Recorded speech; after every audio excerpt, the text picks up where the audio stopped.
Hi Year 4, and today is Thursday 7th May 2020. This is the last lesson from me for this week because of the bank holiday Friday.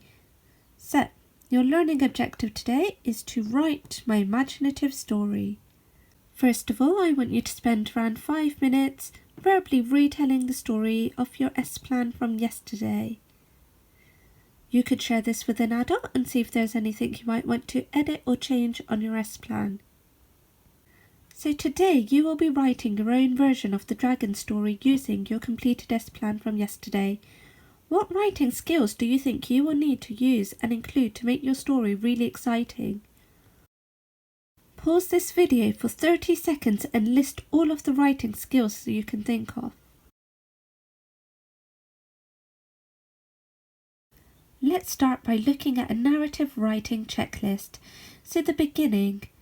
I have included a hook to grab the reader's attention. I have described my setting. I have introduced story characters. In the beginning, you need to make sure you introduce Ashton and tell a bit about him, and then you explain why he decided to climb the mountain and go to the cave. Now the checklist for the middle. So I have used the 5 senses to create atmosphere. I have included action. I have introduced a problem or event. So remember, this is where the ground breaks and Ashton falls into a deep dark hole and he comes face to face with the dragon. This is the checklist for the ending. So I have tried to resolve the problem. I have used powerful verbs and adjectives. And I have included dialogue. So try and include all of these things in your imaginative creative ending. Finally, for your editing, double check your spellings and your punctuation. See if you've used a thesaurus, which you should have done from our dragon lesson, and check your story makes sense. That's one of the most important things in story writing. Check that it makes sense. You also might want to use the story writing toolbox. So think about using lots of interesting vocabulary in your story, using the synonyms that we've practiced, the adverbs, wow words, we've used tons of adjectives, adverbs if you've used any, and similes, which we've done too. Then think about the presentation of your story, because it's just as important as the story itself. So remember your paragraphs, your handwriting, and your title of your story, and think about using a new line for each new speaker if you have any dialogue between Ashton and the dragon.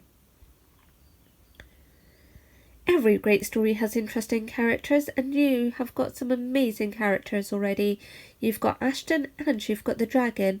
So remember to describe their appearance, personality, likes and dislikes as well. Use your 5 senses to help describe what is happening in your story.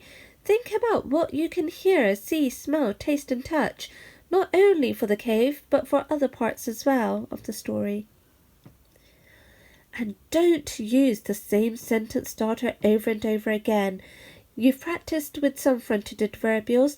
Feel free to use some other ones as well. We've got later that day, one sunny day, suddenly, meanwhile, finally. Think about how you can make it more exciting. Try and use as many of these as you can because every great writer needs the right tools to help get the job done.